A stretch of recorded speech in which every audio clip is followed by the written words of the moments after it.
तेव्हा आज आपल्या इथे रोशनी विशाल मेश्राम यांची मुलगी हर्षिता हिचा प्रथम वाढदिवस करण्यात येत आहे।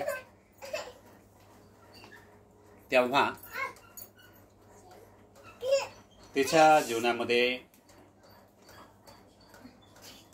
सुख व शांतीपूर्वक समाधान प्राप्त हो ही मंगलकामना केल्या जात आहे।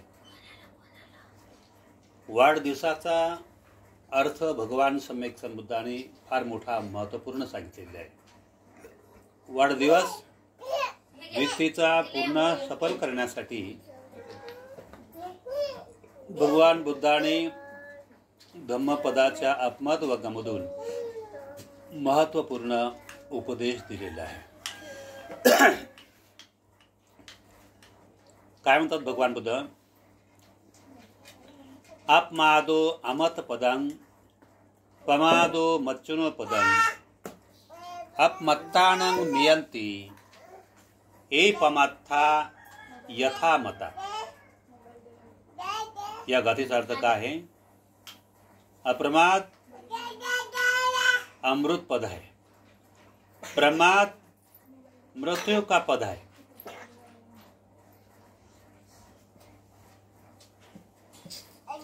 अप्रमाद अमृत पद है, प्रमाद मृत्यु का पद है। अप्रमादी मनुष्य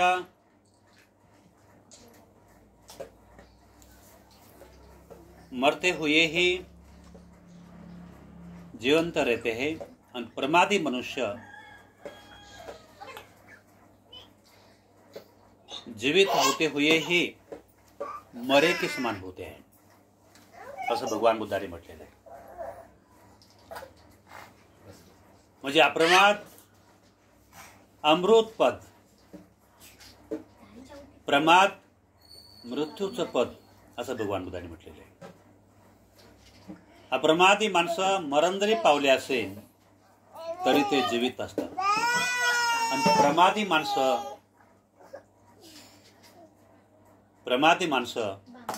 जिवंत असूनही ते मेल्या समान असतात। अप्रमादी माणसं जिवंत असेल का मेले असेल का ते सदा सर्वदा जिवंतच असतात आणि प्रमादी माणसं जीवित असेल काय मेले असेल काय ते मेलेच आहेत, ते कधीच मेलेले आहे। जन्म झाल्याबरोबर ते मेलेलेच असतात। कोणते लोक? प्रमादी लोकांच्या बाबतीमध्ये भगवान सम्यक संबुद्धाने म्हटलेले आहे। मग प्रमाद अप्रमाद काय भानगड आहे? प्रमाद अप्रमाद काय कोणती भानगड आहे? भगवान सम्यक संबुद्ध म्हणतात प्रमाद जो मनुष्य धर्माने सदाचाराने सुंदर विचाराने जगत त्याला जगता येत नाही, त्याला नैतिक आचरणाने जीवन जगता येत नाही, तर तो आपल्या आईबापांना आईबाप म्हणून समजत नाही, आपल्या बहीण भावांना बहीण भावां म्हणून समजत नाही, तर त्यांच्याशी उद्धटपणाने व्यवहार करतो, त्यांच्या प्रकारे कुठल्या प्रकारचं सेवाभावी प्रवृत्ती आपल्या मनामध्ये तो ठेवत नाही। त्या व्यक्तीला काय म्हणतात भगवान बुद्ध? प्रमादी मनुष्य। प्रमादी म्हणजे तो चारित्रहीन आहे, दुराचारी हे, तो पुण्य आणि पापावर विश्वासच नाही करत, त्या श्रद्धेवर तो विश्वास नाही करत, नैतिक आचरणाला तो काही किंमत देत नाही, नैतिक आचरणाला तो काही किंमत देत नाही आणि म्हणून काया वाचा मनाने सतत तो उद्धट राहतो, कुणाचाच तो आदर करत नाही, सर्वांचाच तो अनादर करतो आहे। त्याला भगवान बुद्ध काय म्हणतात? प्रमादी व्यक्ती म्हणतात। तो व्यक्ती प्रमादी, न आईचा आदर करत, न बापाचा आदर करत, न धर्माचा आदर करत, न धर्मावर विश्वास ठेवत आणि न समजा का तो कोणत्याही पुण्य आणि पापावर विश्वास करतो आहे, पापावर पुण्यावर तो विश्वास नाही करत आणि तो कोणाचाही कुठल्याही प्रकारे तो आदर भाव व्यक्त करत नाही। अशा व्यक्तीला भगवान सम्यक संबुद्ध म्हणतात प्रमादी व्यक्ती. आणि अशा प्रमादी व्यक्तीला भगवान बुद्धाने काय म्हटलेले आहे, तो जिवंत आहे काय आणि मेला आहे काय, तो केव्हाच मेलेला आहे, तो केव्हाच मेलेला आहे. म्हणून भगवान सम्यक संबुद्ध म्हणतात, तो व्यक्ती स्वतःला संपवून टाकलेला आहे, इतिहासाला संपवलेलं त्या लोकांनी, त्या व्यक्तीनं त्याने स्वतःला संपवून टाकलेला आहे, इतिहासाला संपवलेला आहे आणि तो एकदम कचऱ्या समान आहे. तो निवळ या जमिनीवर ओझा आहे आणि सर्वांनाच तो बोर वाटते. आईला बोर वाटते, वडिलांना बोर वाटते, परिवारांना बोर वाटते, समाजाला बोर वाटते. तो सर्वांनाच तो कंटाळवाण वाटतोय. म्हणून भगवान बुद्ध म्हणतात, असा व्यक्ती केव्हाच तो मेलेला आहे. तो व्यक्ती आदर करण्यास पात्रच नाही बिलकुल वगैरे. आणि तो आदर करण्यास पात्र नसल्यामुळे तर त्याच्याविषयी काय वाटत नाही. आई वडिलांना देखील वाटते हा जिवंत असला का मेला काय, आणि असा मुलगा किंवा मुलगी नसती जन्माला आली तरी बरं झालं असतं. असा प्रमादी व्यक्ती तो मरण पावला असताना सर्वांना आनंद वाटतो, बरं झाला मेला म्हणतो. तो कंटाळवाणा जीवन देतो, बरोबर आहे का नाही. पापिष्ट आहे तो, हत्या करतो, चोऱ्या करतो, व्यभिचार करतो, खोटं बोलतो, दारू पितो, सतत वाह्यात मार्गाने वाटचाल करणार आहे. हिंसक प्रवृत्तीचा आहे तो. प्रमादी म्हणजे परिपूर्ण प्रमादी, परिपूर्ण तो हिंसक प्रवृत्तीचा आहे, दुराचारी, चारित्र्यहीन आहे, नाही का. तो तर बिलकुल कुणाचाही आदर व्यक्त कुणाचा करत नाही. कुणाविषयी तो जर आला तर अनेकांना दुःख होते. म्हणून भगवान बुद्ध म्हणतात, असा व्यक्ती मरण जर पावला असताना सर्वांना आनंद वाटते, नाही का. आणि असा व्यक्ती कधी समजा आपल्या समोर आला असताना भीती बी वाटते सर्वांना, बरोबर आहे का नाही. अशा व्यक्तीला भगवान बुद्ध काय म्हणतात, प्रमादी व्यक्ती. हा कधीचाच मेलेला आहे, नाही का. म्हणजे चारित्र्यहीन दुराचारी माणसाला प्रमादी असं म्हटलेलं आहे. आणि अप्रमादी मनुष्य म्हणजे कोण, शील सदाचाराने नीती चारित्र्याने वागणारा, आईला आई म्हणून ओळखणारा, बापाला बाप म्हणून ओळखणारा, भावाला भाऊ म्हणून ओळखणारा, बहिणीला बहीण म्हणून ओळखणारा, पुण्याला पुण्य म्हणून ओळखणारा, पापाला पाप म्हणून ओळखणारा, दुःखितांना दुःखी म्हणून ओळखणारा, नाही का. अनेक लोकांना अगदी सदाचाराने त्यांच्याकडे पाहणारा, नाही का. म्हणून असा व्यक्ती जर आई बापांच्या समोर आला असताना का माझा बाप आला आणि त्याला फार मोठा कडकडून त्याला आशीर्वाद देतात, नाही का. त्याचा फार मोठा सन्मान करतात, नाही का. आणि कोण्या गावी जात असताना आणि त्या कोणत्या गावी जात असताना तो 5-6 महिने येणार नाही तर त्याच्या नावाने डोळ्यातून अश्रू सांडतात. का सांडतात अश्रू, तो तशी वागणूक आहे, तसं तो प्रिय आहे, नाही का. आणि जेवढं त्याचं अप्रमादी कर्म जेवढं प्रभावशाली असेल सर्वच लोकांना त्याच्याविषयी आदर वाटते, नाही का. त्याचं कर्म जर समजा अप्रमादी कर्म आपल्या आईवडिलाच्या समेत असेल तर त्याच्या आईवडिलांना दुःख होईल. रिश्तेदाराविषयी तसं अप्रमादी कर्म जर नसेल त्याला नाही वाटणार. पण त्याचं कर्म रिश्तेदाराविषयी आहे, समाजाविषयी आहे, भिक्षूविषयी आहे, सर्वांविषयी आहे, तर भिक्षूंना देखील अशा व्यक्तीविषयी आपुलकीची भावना वाटते. आणि तो कुणीकडे परगावी जात असताना त्याला वाटी लावण्यासाठी, त्याला सन्मान सत्कार करण्यासाठी त्या ठिकाणी सामोरे येणार. का सामोरे येणार, तो सर्वांनाच प्रिय आहे. भिक्षूंना प्रिय आहे, उपासकांना प्रिय आहे, लोकांना प्रिय आहे, अनेक समाजांना प्रिय आहे. इतकंच नाही, पशु पक्ष्यांना देखील प्रिय आहे. तो पशु पक्ष्यांना काय तो प्रिय आहे. पशु पक्षी त्याच्याकडे पाहून हंबरडा फोडतात. का हंबरडा फोडतात, प्रिय आहे तसा तो. कुत्रं देखील सन्मान करते, गाय ढोरं देखील सन्मान करतात. छोटे मोठे पशु पक्षी जेवढं त्याचं सदा अप्रमादी कर्म, जेवढं त्याचं अप्रमादी कर्म जेवढं विशाल स्वरूप करेल तेवढं अनेक छोटे मोठे प्राणी त्याचा सत्कार करतात. इतकंच नाही, त्याचं अप्रमादी कर्म एकदम विशाल बनेल तर निसर्ग देखील त्याचं स्वागत करते आहे. निसर्गही त्याला कुठल्याही प्रकारची इजा होऊ देत नाही. जेवढं विशाल त्याचा अप्रमादी कर्म बनेन तेवढा निसर्ग देखील त्याचा फार मोठ्या झपाट्याने त्याचा सन्मान करतो आहे. म्हणून भगवान बुद्ध म्हणतात,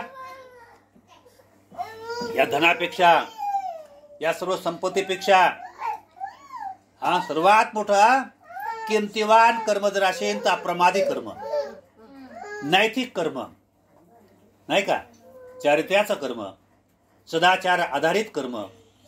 हे कर्म जेवढं आपल्याला उंच जागेवर ठेवण्याचं कार्य करते तेवढे धन दौलत तेवढ्या उंच जागेवर आपल्याला ठेवू शकत नाही. फार मोठ्या मान प्रतिष्ठेपर्यंत नाही पोहोचू शकणार. शिक्षण देखील उंच आसनावर नेऊ शकत नाही. जर एखाद्या व्यक्तीमध्ये शिक्षण कला पुष्कळ आहे, खूप शिकला, मोठा वकील बनला, मोठा न्यायाधीश बनला, बॅरिस्टर बनला, मंत्री बनला, सर्व काय बनला असेल, पण त्याला अहंकार झाला जर असेल, तर ते अहंकार ज्याप्रमाणे लोखंडाला, काय म्हणतात भगवान बुद्ध, लोखंडाला कोणी त्याचा घन त्याला नष्ट नाही करू शकत, पण त्याच्यापासून निर्माण होणारा जंग त्याला खाऊन टाकतो, नष्ट करून टाकतो. अशाच प्रकारे तो व्यक्ती किती मोठा पद प्रतिष्ठेपर्यंत पोहोचण्याचा तो पोहोचला असेल, पण ती पद प्रतिष्ठा त्याला उंचावत नसून, पण त्या पद प्रतिष्ठाच्या त्याच्याविषयी त्याच्यामध्ये अहंकार जागला जर असेल, तो अहंकार ज्याप्रमाणे लोखंडाला त्याचा जंग खाऊन टाकतो, अशाच प्रकारे त्याचा अहंकार, त्याचा विकार त्याला नष्ट करून टाकतो, त्याला खाऊन टाकतो, त्याला नष्ट करून टाकतो, असं भगवान सम्यक संबुद्ध म्हणतात, नाही का. म्हणून भगवान सम्यक संबुद्ध काय म्हणतात की तुमचं कर्म कोणता असलं पाहिजे, अप्रमादी कर्म. म्हणून बौद्ध धर्मामध्ये वाढदिवस ही शृंखला केवळ बुद्धाने शिकवलेली आहे, नाही का. वाढदिवस, आणि तो वाढदिवस केवळ अप्रमादी कर्म त्यांना साधल्या गेलं पाहिजे, अप्रमादी कर्म. म्हणून त्याला अपमादो अमत पदम, पमादो मच्युन पदम. अप्रमाद अमृत पद आहे, प्रमाद मृत्यूचं पद आहे. मग आपल्याला कोणतं कर्म पाहिजे, मृत्यूचं पाहिजे का अमृताचा पाहिजे? अमृत पाहिजे ना, बरोबर आहे ना, अमृत पद हवं. म्हणून या वाढदिवसाच्या माध्यमातून आमचं अमृत पद आम्हाला साधलं पाहिजे. म्हणून अपमादो अमत पदम, अप्रमाद अमृत पद आहे, पमादो मच्युर पदम, प्रमाद मृत्यूचं पद आहे. प्रमादी मनुष्य तो जन्म झाल्याबरोबर तो मेलाच आहे. तो काय म्हणतात भगवान बुद्ध, का त्याचं लहानपणापासूनच त्याचे संस्कार वाहत आहे, नाही का. त्याला काही संस्कार टाकायचा, शिकवायचा प्रयत्न केला असताना का तो चांगले संस्कार तो शिकू शकला नाही, तसा चालू आहे. म्हणून हे चांगले अप्रमादी संस्कार भगवान बुद्ध म्हणतात त्या बाळावर रुजवायचं आहे, तर त्यासाठी मातेला हे कार्य करावं लागते, पित्याला पण हे कार्य करावं लागते. कसं कार्य करावं लागते? अप्रमादी संस्कार स्वतः आणले पाहिजे, तर तेव्हा हे 10 संस्कार भगवान बुद्धाने महत्वपूर्ण समजावून सांगितलेले आहे. कोणते 10 संस्कार? जेव्हा मुला मुलींचं माता पितांचं लग्न होते तेव्हापासून त्यांनी संकल्प केला पाहिजे. तेव्हापासून त्यांनी काय संकल्प केला पाहिजे? त्यांनी मी आतापर्यंत जे वागलो जगलो ते गंगेला वाहिलं, पण इथून पुढे मी त्रिशरण आणि पंचशिलाच्या आचरणाने सदाचाराने वागेल. तर तो बुद्धाचा काटेकोरपणाने पूर्णपणे अभ्यास करू चांगल्या प्रकारे. भगवान बुद्धाच्या धम्माचा त्याने अभ्यास केल्यानंतर तो काय करतो? पंचशिलाचं पालन करतो. का करायचंय पंचशिलाचं पालन? पंचशील साधशील नाही, मजाकचा खेळ नाही, बयाबायाचा खेळ नाही.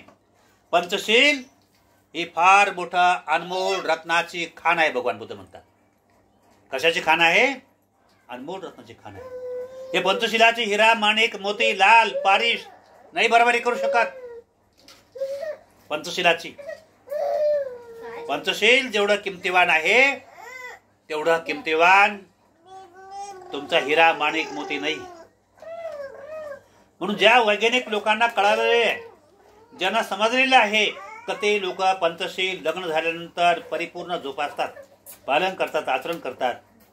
पंचशील महत्वाचं नाही आहे, त्रिशरण महत्वाचं आहे. त्रिशरण म्हणजे काय आहे? त्रिशरण म्हणजे त्रिपिटक.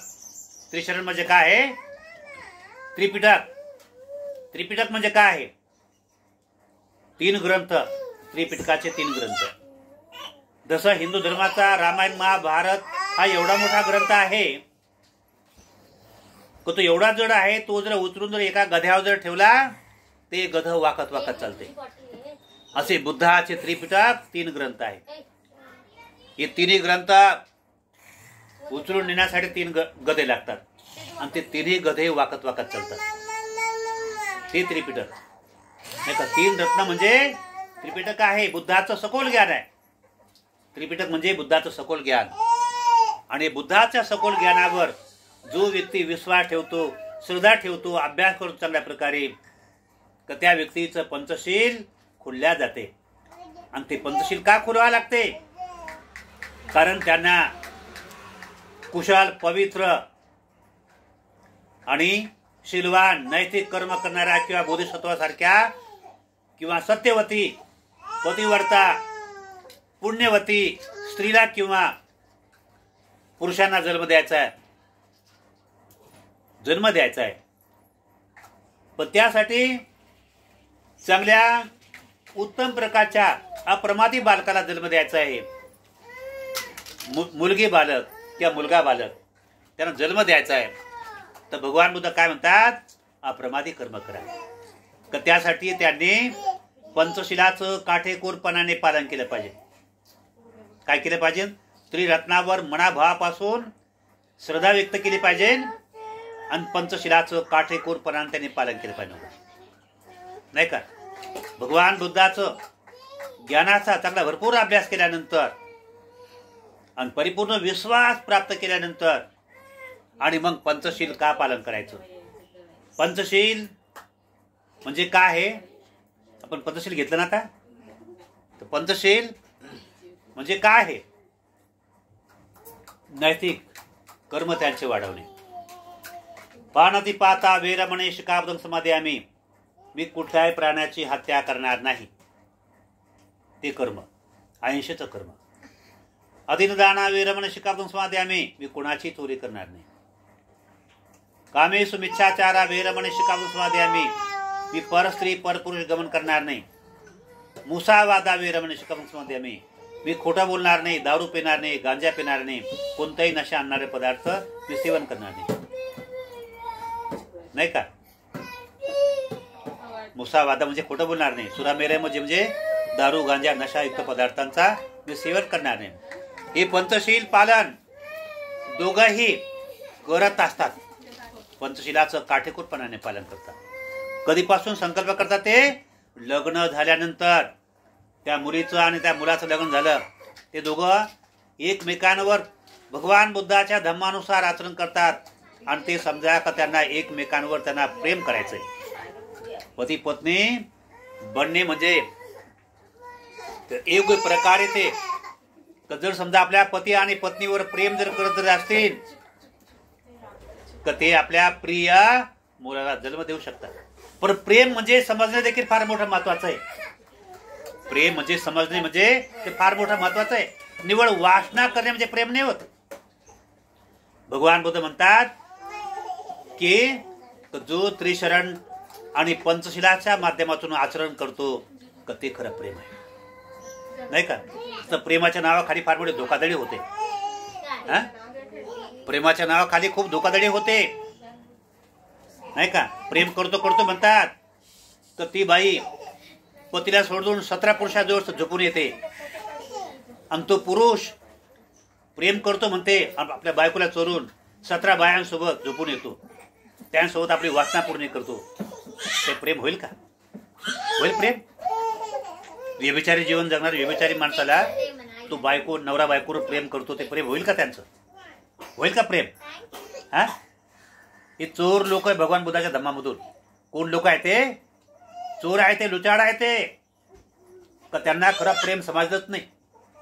त्या लोकांना खऱ्या अर्थाने खरं त्यांना प्रेम समजलं नाही म्हणून ते निवड फक्त एक निसर्गाला धोका देत आहे आणि पती पत्नीच्या नावाला ते कलंकित करताय. ते कलंकित काय करताय? ते कलंकित करताय. ते कलंकित आहे आणि असले ते पती पत्नीच नाही ते, कारण ते निसर्गाला धोका देत आहेत.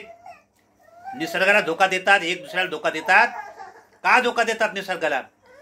कारण ज्या लोकांनी खऱ्या अर्थाने पंचशिलाचं पालन जर केलं तर त्या पंचशिलाचा पालन करता असताना तर ते लोक एकमेकांना पंचशिलाचा दागिना अर्पण करतात. या हिऱ्यापेक्षा किमतीवान आहे तो. हा पंचशिला दागिना हिऱ्या, माणिक, मोती, लाल यापेक्षा किमतीवान आहे दागिना, लय किमतीवान. पण दोघंही जर समजा विश्वासपूर्ण आणि सत्यवचनाने पंचशिलाचं काठ बाय बाय बाय बस ना बाय बस ना, ते लेकृत्व महत्वाचं नाही. हे शील, हे नैतिक कर्म, तर त्याला काय फुल दे चांगल्या प्रकारे.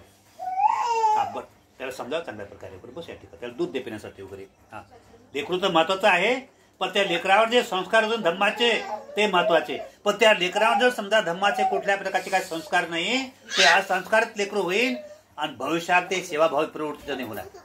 म्हणून या ठिकाणी अधिष्ठानाचं बैठक घे, तर त्याच्यातून तुला संस्कार मिळतील, नाही का? म्हणून जर समजा का दोघंही त्रिशरण पंचशिलाचं काटेकोरपणाने पालन करतात,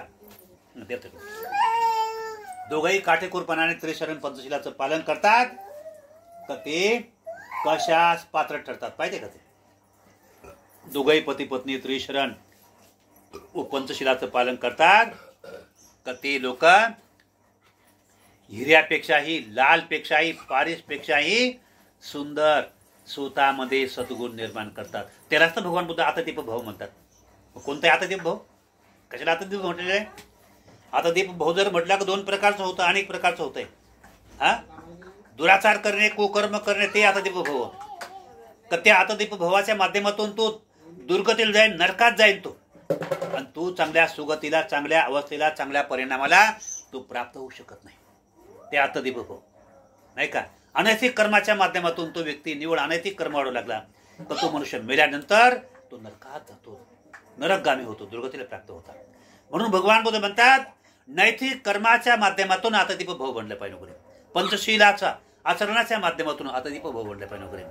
या पंचशिलाच्या माध्यमातून जो व्यक्ती असा आतदीप भाव बनला तर त्या व्यक्ती काय होतो? पंचशिलाच्या माध्यमातून ज्याचं बीज पंचशिलाचं आहे, ज्या पुरुषाचं बीज पंचशील आहे, ज्या स्त्रीचं रज बीज पंचशील आहे, आणि अशा माध्यमातून ती स्त्री गरोदर झाली का ती पंचशील धारण करणाऱ्या माता पिताचा गर्भ धारण करेल.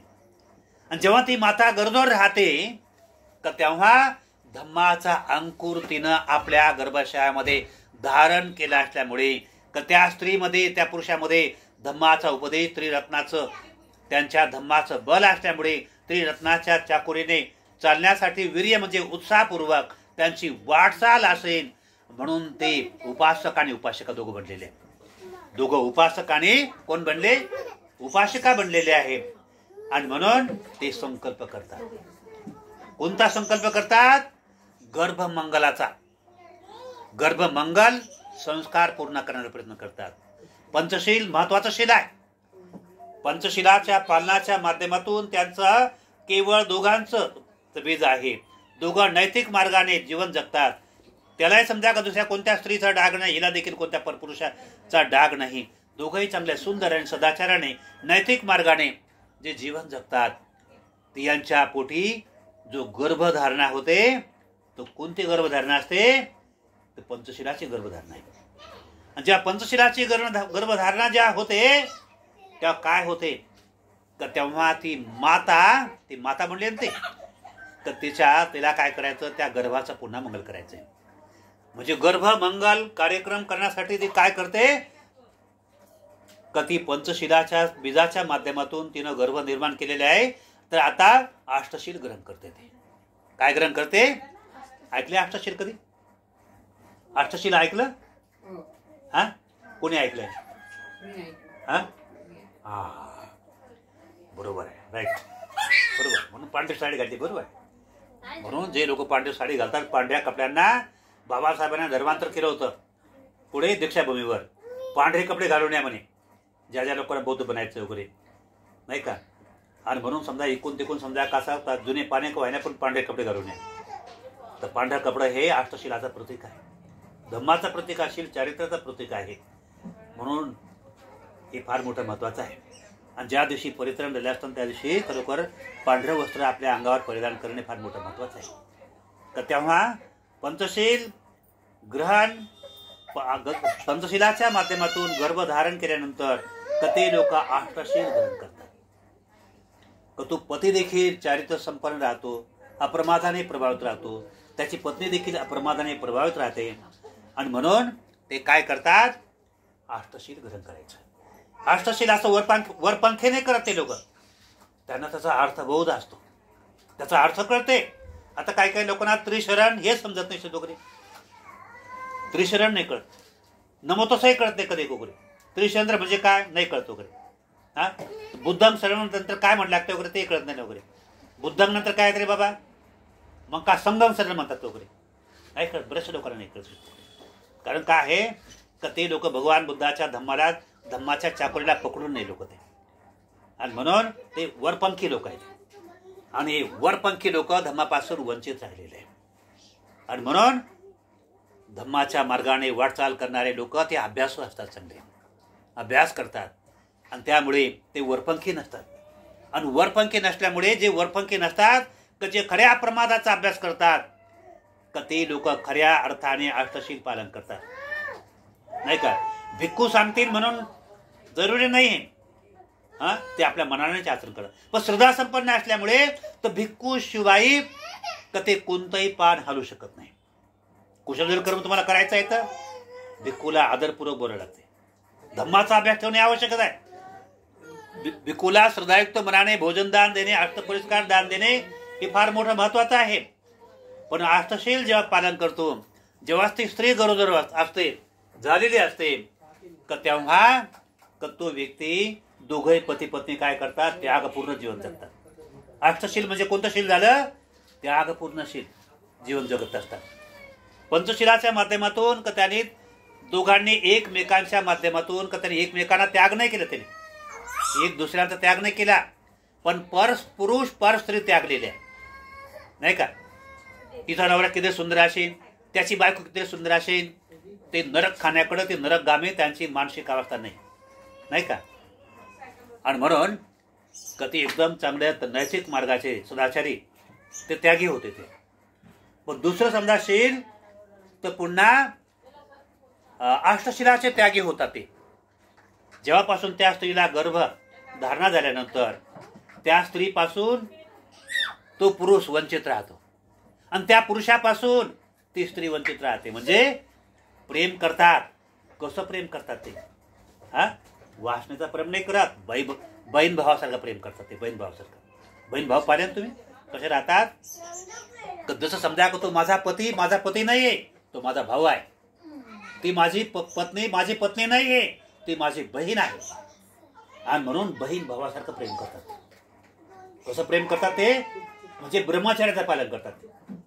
काय करतात ते, 9 महिने 9 दिवस पर्यंत ब्रह्मचर्याचं पालन करतात. 8 नियमाचं पालन करतात. मी कोणत्याही प्राण्याची हत्या करत नाही, कोणाची चोरी करत नाही, ब्रह्मचर्याचं पालन करेन, खोटं बोलणार नाही, हा, बारात दारू पिणार नाही, नशा कोणता करणार नाही, 12च्या आतमध्ये भोजन करेन, नाच गाणे बघणार नाही, शरीराला नटवणार नाही, थटवणार नाही, मेकअप नाही करणार, हा, उंच असणार बसणार नाही, आणि पुन्हा मेकअप करणार नाही कुठल्या प्रकारे. तर अशा प्रकारे अष्टशिलाचं पालन करतो. आणि अष्टशिलाचं पालन करता असताना आता काय लोक चारित्रहीन व्यभिचारी लोक, काय चारित्रहीन व्यभिचारी लोक जेव्हा अष्टशील पालन करायला येतात ते किती दिवस करायला लागेल भंतेजी? 3 महिने कर. बाबा बाबा बाबा बाबा 3 महिने खूप झालं ना भंतेजी. बाबा बाबा बाबा आम्ही 1 दिवस राहू शकत नाही बाबा. बरं 3 महिने करू बाबा, 1 महिना तरी कर. अरे बाबा बाबा बाबा 1 महिना लय होते ना भंतेजी, खूप होते ना. मग 10 दिवस बाबा बाबा बाबा बाबा, म्हणजे प्रत्येक ठिकाणी तो बाबा बाबाच करते वगैरे. कारण तो नीतिमान नाही राहत, चारित्रहीन राहतो. आणि त्यामुळे तो कुठल्या प्रकारचा तो त्यागी नेतो. आणि केवळ तो भोगी व्यक्ती, तो भोगी त्यागी नाही. म्हणून भोगी लोकांचं हे काम नाही. या धम्मामध्ये नकल चालत नाही. जो ओरिजिनल जो व्यक्ती अष्टशिलाचं पालन करतो, चारित्र्याने संपूर्ण जीवन जगणारा मनुष्य आहे, ती स्त्री आहे, ते 3 महिने बिलकुल करतात. आणि जेव्हा समजा का ती स्त्री गरोदर राहते 3 महिने काय 9 महिने 9 दिवस पर्यंत अष्टशिलाचं पालन करतात. आणि तो एकच नाही, तो देखील पालन करतो, नाही का. मग काय लोक समजा का ते नीतिमान चारित्र्यावर नाही राहत, त्यांना काम करावं लागते. हा मी करेन, पण ती खोटाडीच राहते वगैरे, हे बिचारी राहतात ना. हा बोलते एक आणि चालते एक. हा बोलते एक आणि चालते एक. काय बरोबर खऱ्या अर्थाने ते काय पालन नाही करू शकत वगैरे, फक्त लोकांना देखावा म्हणून करते वगैरे. त्यांना काम करावं लागते म्हणते वगैरे, म्हणून कसं वगैरे त्यांना जेवू द्या वगैरे. लाईक जरी अष्टशिलाचं पालन जर केलं असताना व्यक्ती थकू शकतो आहे का. ब्रह्मचर्याचं पालन आहे ना, किती पॉवरफुल असते. एक टाइम 12च्या आतमध्ये भोजन करणे, संध्याकाळी काय फळं खा, जास्त काय काम करत वगैरे, तर बरोबर आहे का नाही. पण त्यासाठी ज्याची नीती ज्याचं चारित्र्य त्याच्या हातात आहे, नाही का, तर त्या व्यक्तीला कितीतरी काम करेन तर त्याचं नीती चारित्र्य जवळ असताना तो कधी कमजोर होणार नाही. होईल कमजोर, तो कधीच कमजोर होणार नाही. तर ज्याचं नीती चारित्र्य घसरले गेलेले आहे तर तो व्यक्ती काय प्रमादी व्यक्तीला भगवान बुद्ध म्हणतात तर तो जन्म झाल्याबरोबर मेलेला आहे, तो नाही का. तो जन्म झाल्यावर मेलेला आहे, तर ज्या टायमाला तो मरतो त्या टायमाला मेलाच आहे तो, नाही का. तर तो जर समजा का आता 50, 60, 70 किंवा 100 वर्ष जगला असेल तो, नाही का. तो जिवंत नव्हता, तो मेला होता. तो ज्या दिवशी त्याचा जन्म झाला तेव्हाच तो मेला होता वगैरे, कारण तो व्यक्ती प्रमादी व्यक्ती होता, नाही का. म्हणून भगवान बुद्ध काय म्हणतात की प्रमाद अप्रमाद याचा जो व्यक्ती खरा फरकाने अभ्यास करतो तर त्याला वाढदिवसाचा अर्थ कळतो, नाही का. प्रमाद अप्रमाद या गोष्टीचा ज्या व्यक्तीला अर्थबोध होतो, अर्थ कळतो, नाही तो वाढदिवस होतो, माझा बाळ 2 वर्षात झाला, 1 वर्षात झाला, 10 वर्ष झाला, 25 वर्षात झाला, धर्म त्यांना समजला नाही. 25 वर्षाचा बाळ झाला असे समजा, 25 वर्षात तो झाला नाही, 25 वर्ष तो मेलाय. ते 25 वर्ष वापस येतील का? येतील का वापस? कधी येतील? मेला आहे तो. हा बितलेला काल तो कधी वापस येऊ शकत नाही. येईल का वापस? बितलेला काल हा कधीही वापस आपल्यामध्ये येऊ शकत नाही, नाही का. जे वर्तमान कालामध्ये जगत असताना आणि त्या बितलेला काळ समजा का 25 वर्ष समजा जगला असताना तो कसा नीतीने जगला का अनितीने जगला. जर समजा नीतीने जगला असेल तर तो जिवंतच आहे तो, पण अनितीने जगला असेल तर दुष्चारित्र्याने जगला असेल तर तो केव्हाच मेला आहे तो. म्हणून भगवान सम्यक संबुद्ध म्हणतात असा नीतीने चारित्र्याने सदाचाराने जगणारा मनुष्य तो मेला जरी असेल तरी तो जिवंत असतो. नीतीने सदाचाराने चारित्र्याने जो जगणारा मनुष्य आहे तो मरण जरी पावला असेल तरी तो जिवंत आहे. तशी बाबासाहेब आंबेडकर निघून गेले आमच्यामध्ये लोक. मेले का ते? मेले का ते बाबासाहेब मेले का? मग असा नीतिमान चारित्र्यवान सदाचारी मनुष्य कधीच मरत नसतो वगैरे, नाही का. मग एखाद्या 25 वर्ष ज्याचं वय झालं त्याचा वाढदिवस करून वगैरे का तो लहानपणापासून समजा का निवड चारित्र्य भ्रष्ट व्यक्ती आहे समजा, तो व्यक्ती केव्हाच मेलेला आहे, त्याचा काय वाढदिवस करतात? मेला आहे ना तो, त्याचा वाढदिवस होऊ शकतो का त्याचा? हा का तो समजा का त्याचा आज लग्न झालं समजा का अनेक समजा का मुलींसोबत समजा का अश्लीलपणाने वागतो, दुष्चारित्र्याने वागतो, कुकर्म करतो, चोऱ्या करतो, दरोडे मारतो, अनेक खून खराबा करतो, हा त्याचा कसा वाढदिवस करणार तुम्ही वगैरे? आणि जरी करत जर असाल तर ज्याप्रमाणे दारूच्या बाटलीमध्ये दुधाचं लेबल लावलं असताना ती बाटल दुधाची नाही बनू शकत. आणि दारूच्या बाटलीला जर समजा हे लावलं असताना दुधाचे होऊ शकत नाही, नाही का. आणि दुधाच्या बाटलीला दारूचं लेबल लावलं असताना तर ते असं होऊ शकत नाही. लेबलनं काय होऊ शकत नाही वगैरे, हे केवळ लेबल लावणे, बाकी यामध्ये काय निषेध वगैरे, केवळ अधर्म, केवळ अनर्थ. म्हणून भगवान बुद्ध म्हणतात नकलचं काम जमू शकत नाही, ओरिजिनल काम करा सदाचारी. हा जसे बोलतात तशा प्रकारे वाग, जसे बोलतात तशा प्रकारे वागा. तर धम्मामध्ये नकल चालेल का? धम्मात नकल चालते का? धम्मात नकल चालत नाही. म्हणून धम्मामध्ये जर समजा धम्माचं ओरिजिनल रस, ओरिजिनल बल आमच्यात प्राप्त व्हायला पाहिजे, तर ओरिजिनल रस कशामुळे प्राप्त होईल? पंचशिलाच्या आचरणामुळे. आणि पंचशिलाचं आचरण जर नसेल तर धम्मामध्ये नकल चालत नाही, नाही का. जेव्हा तुम्ही जागला, जब जागे तब सबेरा, कधी व्यक्ती धम्म प्राप्त करेल. जर समजा का त्याने जर समजा का बंद आयुष्य निघून गेलं, धम्म त्याला समजलं नाही. पण जेव्हा व्यक्ती जागला, जेव्हा त्याला जाणीव झाली, केव्हाही व्यक्ती धम्म प्राप्त करेल. पण त्या वयानुसार त्यानुसार समजा त्याला धम्माचं बल प्राप्त होईल. जब जागे तब सवेरा. पण धम्माला बिलकुल सत्य मार्गाने त्याला जाण्याबरोबर वगैरे त्याचं आचरण करा. दान जर म्हटलं अष्टशील पालन करणे. काही लोक काय म्हणतात, आता काही लोक पाखंडी अज्ञानी लोक असतात, त्यांना समजा का अष्टशील काय, म्हणजे अष्टपरिस्कार काय चीज आहे कळत नाही वगैरे. अष्टपरिस्कार म्हणजे भिक्खूचा जन्म, भिक्खू संघ उत्पन्न होण्याचं ते साधन, त्याला अष्टपरिस्कार म्हटलेलं आहे. मग काही लोक काय म्हणतात, भिक्खू लोकांना समजा का अष्टपरिस्कार दान द्यायचा, 8 वस्तू द्याव्या लागतात. कोणत्या 8 वस्तू वगैरे, पण तसं नाही राहत. अष्टपरिस्कार जर म्हटलं तर भगवान बुद्धाचा धम्म 2500 वर्षापासून चालत आलेला जिवंत आहे.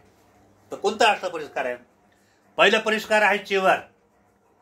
दुसरं आहे चिवर जर म्हटलं की ते त्या चिवराला 10 मीटर कापड. शिवणं जर म्हटलं तर त्यांना समजा 800-900 रुपये शिरायचं राहते. पण ते काय लोकांना शिवता आले तर ते शिवतात, नाही तर नाही. तर देश विदेशाहून समजा का लोक चिवर ते आणत असतात, ते मार्केटहून आणतात, ते दान देतात नाही का. तर चिवऱ्याला 10 मीटर, संगाडीला 20 मीटर नाही का, अशा प्रकारचं चिवर. आणि पुन्हा भिक्षापात्र हे वस्त्र आहे. कारण इतर साधूंसारखं ते भिक्षू लोक जटा वाढत नसतात, दाढी वाढत नसतात, त्यांचं जीवन वेगळं आहे. त्यानंतर पाणी गाळण्याचं कापड, कारण पाण्यापासून बिमाऱ्या होतात, म्हणून आमचा भिक्खू निरोगी राहायला पाहिजे वगैरे, त्याला पाणी गाळण्यासाठी तसे करत. सुई दोरा, तर सुई दोरा जर म्हटलं कोणता पांढरी नाही का, ते आमच्या केसरी रंगाचं धागा असतो आणि त्याद्वारे समजा आपल्याला हाताने चिवर शिवत असतात. तर अशा प्रकारे एकूण अष्टपरिस्कार. ती अष्टपरिस्कार भिक्खू संघाला दान जे लोक मनाभावातून दान देतात का, ते लोक तर खरं सत्कर्म जाणतात. या वाढदिवसानिमित्ताने भगवान बुद्धाचा धम्म, चिवर म्हणजे धम्माचं पवित्र कवच आहे. भगवान सम्यक संबुद्ध आपल्या अंगावर परिधान, हे चिवर परिधान करून लोकांमध्ये धम्माचा प्रसार करण्यासाठी जायचा. 2500 वर्षापूर्वी सारीपुत्र, महामोगल्यान, बहुत असे विद्वान महापुरुष भिक्षू लोक धम्माचा प्रसार करण्यासाठी जिकडे तिकडे फिरायचे. या अष्टपरिस्कार आहे, याला अष्टपरिस्कार म्हणतात वगैरे. तर याची अनुभूती ही सत्य जाणायला पाहिजे वगैरे. तर तेव्हा तर आज आपली मुलगी हर्षिका हिच्या वाढदिवसानिमित्ताने तर त्यांच्या परिवाराने काय नाव सांगतो, आपलं रोशनी विशाल मिश्रा या धरमपेठमध्ये या मुलीच्या वाढदिवसानिमित्ताने परित्राण करून राहिलेले आहे. या परित्राणाच्या मध्ये त्यांना ज्या मुलीचा वाढदिवस करून राहिले वगैरे आहे, आता खरोखर भगवान बुद्धाच्या सद्धम्माद्वारे हे वाढदिवस परिपूर्ण स्वतःमध्ये अवगत करण्याचं त्यांच्या अंगी पुण्यबल वाढीस लागो व खरोखर तर या सत्कर्माचं पुण्यबल वाढल्यानंतर त्या मुलीचं, त्या बालिकेचं जीवन मंगलमय हो, हे आम्ही आजच्या प्रसंगी मी मंगल कामना करतो. आणि आपल्या सर्व उपस्थितांचं सर्वांचं मंगल हो, कल्याण हो, ही मंगल कामना व्यक्त करतो. आणि आजच्या प्रसंगी ही माझी धम्मदेशना देऊन मी संपवतो आहे. तर तेव्हा आता आपण तिच्या नावाने परित्राण आपण करूया, ठीक आहे म्हणा. समंता चक्रवालेषु अत्र गच्छन्तु देवता सधम्मां मुनिराजस सुनन्तु सगमो कदम् धम्मसवनकालो अयं वदन्ताम् धम्मसवनकालो अयं वदन्ताम्. नमो तस् भगवतु अरहतु सम्मा सम्बुद्धस्स. नमो तस् भगवतु अरहतु सम्मा सम्बुद्धस्स. नमो तस् भगवतु अरहतु सम्मा सम्बुद्धस्स. हे संता संत चित्ता ते शरण शरणाय तं लोकांचरेवा भूम्मा भूम्मात देवा गुणगण गहना वावटा सब कालम हे ते अयंतु देवा वर कणकमयी गुणगण गहना वावटा सब कालम एते अयन्तु देवा वरकणकमयी मेरुराजे वसन्तु सन्तु सन्तु शयन्तं मुनिवरवसनां सोतुमागं समागां सभ्येषु चक्रवालेषु यक्षा देवा च ब्रह्मणं यं अमेहि कथं पुयं सव सम्पति साधकं सभ्येतं अनुमोदित्वा समागा शासने रतां प्रमादरहिता हुन्तु आरखासु विशेषतु शासनसातलोकस्य ऊर्ध्वे भवन्तु सर्वदा शासनमि पञ्चलोकञ्च देवा रक्षन्तु सर्वदा सद्धि हुन्तु सुखि सभ्ये परिवारे हि यातनो अणिगा सुमना हुन्तु सह सभ्ये हि यातिभिः राजतो वा चोरतो वा मनुष्यतो वा अज्ञितो वा उदकतो वा पिशाचतो वा काणुकतो वा कंटकतो वा नखतो वा जनपदरोगतो वा असन्धिमतो वा सन्धिठितो वा आशापुरेशतो वा चण्डहाति आसमेघ गुणं कुकरं अहि विचिकाम् मणिस्वपदीपे अक्षत्रचं सुकरस मैस यखं रखं साधिः नानाभयतो वा नानारोगतो वा नाना उपदतो वा सभ्ये आरखं गहन्त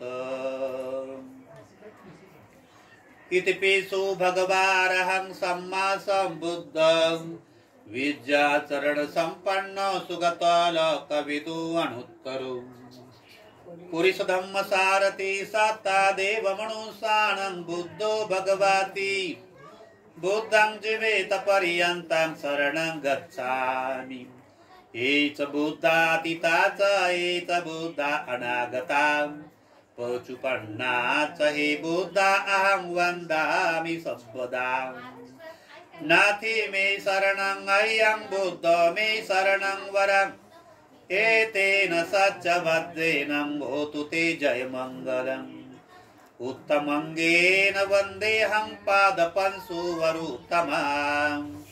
बुद्धेयो करितो दश बुद्धो खमतु तं मम यं किञ्चे रतनलोके वेदते विविधापुतो रतनं बुद्ध समानाति तस्मात् सोति भवन्तु ते यो सन्निसिन्नो वर्बोधि मूले मारससेन मति विदित्वा संबोधि मागच्छि अनन्तयानो लोक तमो तं प्रणमामि बुद्धं स्वाखातो भगवता धम्मो संदिष्टिको अकालिको यहि पसिको ओपनिहि को पाश्चातां वेदिताभो वियुहिति धम्मं जीवेत पर्यन्तं शरणं गच्छामि एत धम्मा अतीता च एत धम्मानागता पचुपन्ना च हे धम्मा अहं वन्दामि सर्वदा नाथि मे शरणं अयं धम्मो मे शरणं वरम् एतेन सच्चवज्रेण होतु ते जयमङ्गलम् उत्तमङ्गेन वन्देऽहं धम्मं चादिविदो वरम् धम्मे यो खलितो दोषो धम्मो खमतु तं मम यं किञ्चे रतनं लोके बीजति विविधा पुतो रतनं धम्म समानाति तस्मात् सोति भवन्तु ते अष्टाङ्गिको वर्यो पथो जनानां मोक्षं पवेशाउदको वमग्गो धम्मो अयं सन्ति करोपणितो नियानिको तं प्रणमामि धम्मं सुपटिपन्नो भगवतो सावक संगो उजुपटिपन्नो भगवतो सावक संगो यायपटिपन्नो भगवतो सावक संगो सामिचिपटिपन्नो भगवतो सावक संगो यदिदं चत्तारि पुरुषयुगानि अष्टपुरुषपूगलाय स भगवतो सावक संगो आहुणीयो पाहुणीयो दक्षिणीयो अंजलकर्णीयो अनुतरं पुय्यंकेतां लोकां साति संगं जीवितपर्यन्तं शरणं गच्छामि एत संगा अतीता च एत संगा अनागता पचुपन्ना च हे संगा अहं वन्दामि सर्वदा नाथे मे शरणं अय्यं संगो मे शरणं वरम् एतेन सच्चवज्रेण होतु ते जयमङ्गलम्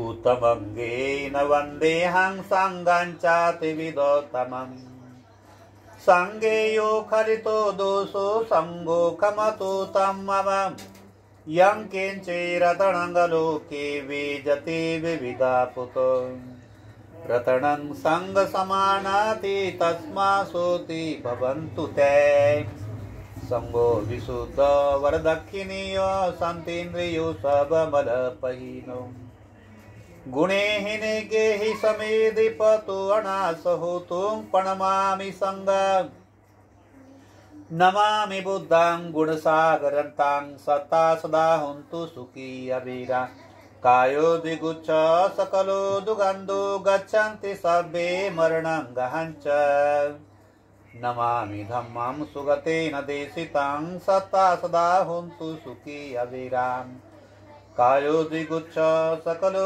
दुगन्धो गच्छन्ति सर्वे मरणं गहञ्च नमामि संगं मुनिराद सावकं सत्ता सदा हुन्तु सुखी अविराम कायो द्विगुच्छो सकलो दुगन्धो गच्छन्ति सर्वे मरणं गहञ्च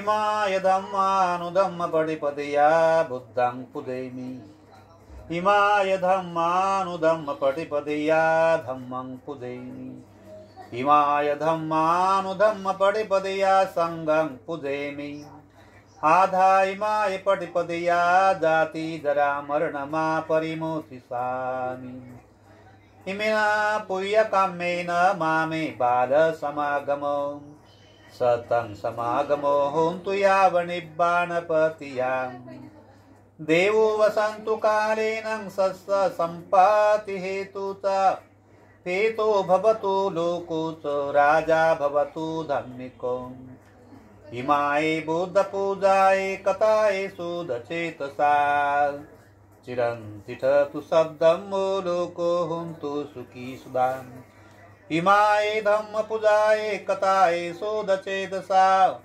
चिरन्तिठतु शब्दं लोको हुन्तु सुखी सुदाम् इमाये संग पूजाये कथाये सुदचेतसा चिरन्तिठतु शब्दं लोको हुन्तु सुखी सुदाम् सब पापस्य अकरणं कुशलस्य उपसंपदा सचेत परियोदपणाङ्गे तं बुद्धानुशासनं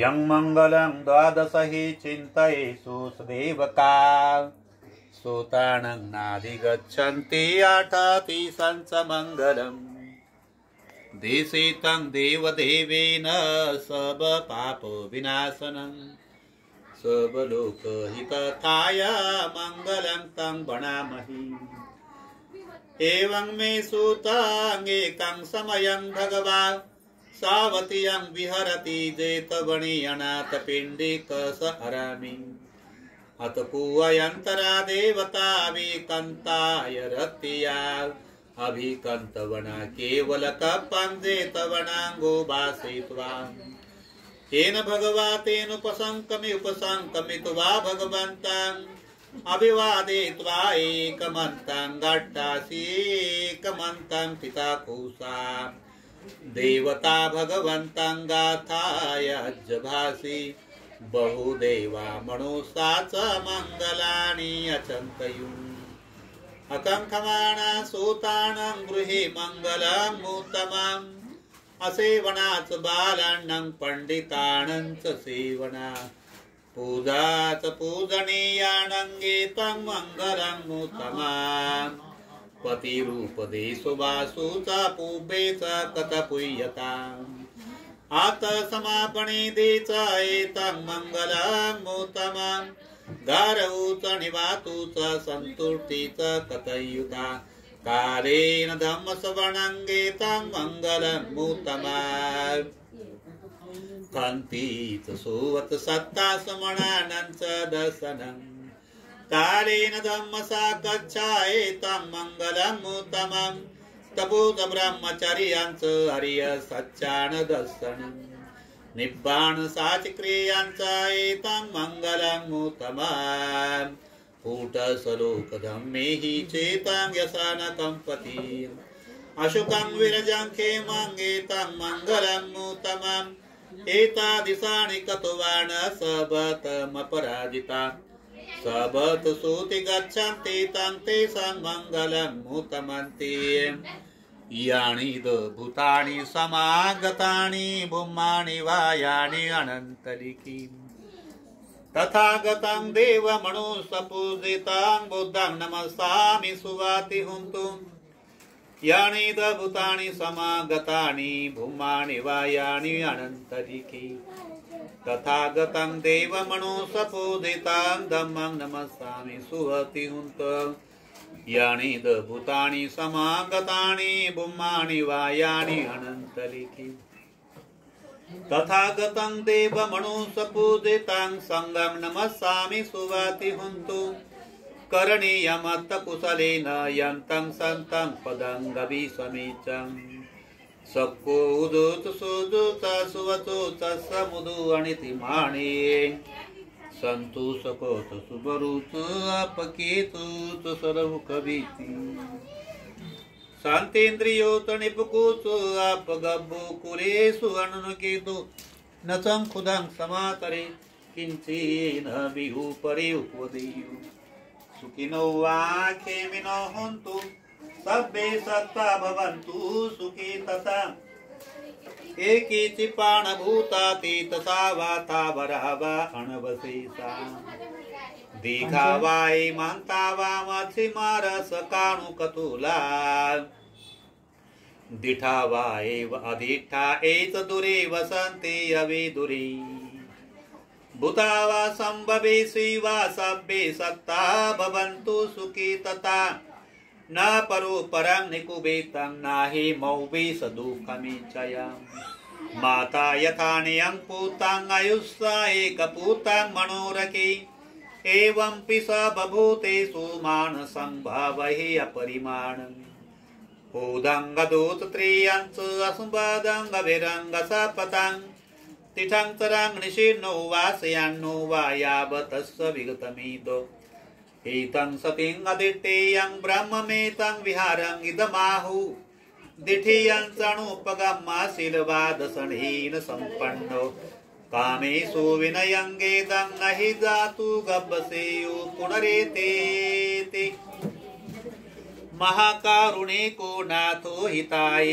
सबपाणिनं पुरन्तो पारमेश बापतो सम्बोधिमुत्तमम् एतेन सच्चवज्जेनाङ्गोतु ते जयमङ्गलम् जयन्तो बोधियामूले सख्याणां नन्दिवर्धनो एवं तु यं जय होतु जयसु जयमङ्गलम् सकत्वा बुद्धरतणङ्गो सदाङ्गुत्तमं वरम् हितं देवमनुसाणं बुद्ध तेजेन सोतिना न शान्तु पादवा सब्बे भया उपशमिन्तु ते सकत्वा संगरतणं गोसदाङ्गुत्तमं वरम् आहुणीयो पाहुणीयो संगतेजेन सोतिना न सन्तु पदवा सब्बे रोगा उपशमिन्तु ते यं किञ्चिरतणं लोके बीजति विविधा पुतो रतनं बुद्ध समानाति तस्मा सोते भवन्तु ते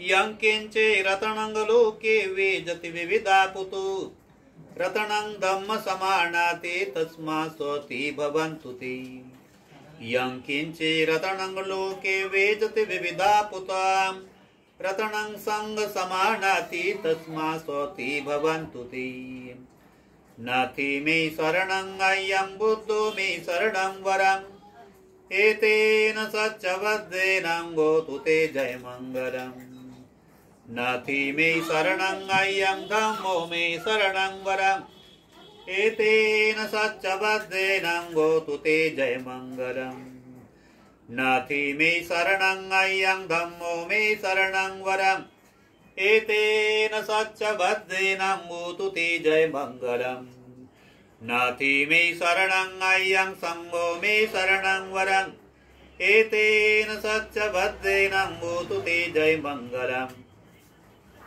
सब्भीतियो विभाजन्तु सब्बरोगो विनाशतु माते भवन्तन्तराय सुखे दीर्घायुको भवतु सर्वमङ्गलं रक्षन्तु सर्वदेवतां सर्वबुद्धानुभावेन सदा स्वते भवन्तु ते भवतु सर्वमङ्गलं रक्षन्तु सर्वदेवतां सर्वधर्मानुभावेन सदा सोते भवन्तु ते भवतु सर्वमङ्गलं रक्षन्तु सर्वदेवतां सर्वसङ्गानुभावेन सदा सोते भवन्तु ते नखतयकभूतानां पापगः निवारण परितसानुभावेन हन्तु सभ्ये उपद्रवे यं दोणिमितं अवमङ्गलं च युतामनापि सकुणसुधां पापगोः दुःसुपिनाङ्गकन्तं बुद्धानुभावेन विनाशमेन्तम् यं दोणिमितं अवमङ्गलं च युतामनापि सकुणसुधुं पापगोः दुःसुपिनाङ्गकन्तं धम्मानुभावेन विनाशमेन्तम् यं दोणिमितं अवमङ्गलं च युतामनापि सकुणसुधुं पापगहो दुःसुपिनाङ्गकन्तं संगानुभावेन विनाशमेत दुःखपत्ताचणी दुःखा भयपत्ताचणी भयां सुखपत्ताचणी सुखा हुन्तु सभ्येऽपि पाणिनो एतावता च अम्मेः संवतं पुयं सम्पदं सभ्ये देवानुमोदन्तु सर्वसम्पत्तिसिद्धियां दानं ददन्तु श्रद्धाये शीलं रक्षन्तु सर्वदा भावनाभिरता हुन्तु गच्छन्तु देवतागतां सभ्ये बुधा बलपत्तापच काणञ्च यं बलम् अरहन्ताणञ्च तेजेन रक्षं वन्दामि सर्वसो आकाशतात् भूमट्टा देवानागामहिन्दिकाम् पुयं तं अनुमोदित्वा चिरं रक्षन्तु देशनम् आकाशतात् भूमट्टा देवानागामहिन्दिकाम् पुयं तं अनुमोदित्वा चिरं रक्षन्तु त्वं परन्ति सभ्येतियो विभजन्तु सर्वरोगो विनाशतो माते भवन्तन्तरायो सुखे दीर्घायुको भव अभिवादनं शीलस्सा नित्यं वड्डापतायिनो चत्तारो धम्मा वर्धन्ति आयेवन सुखां बलान्ति।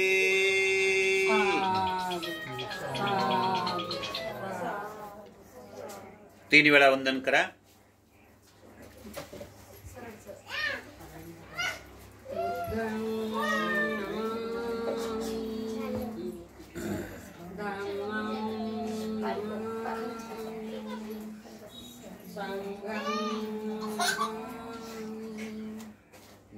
साधु साधु।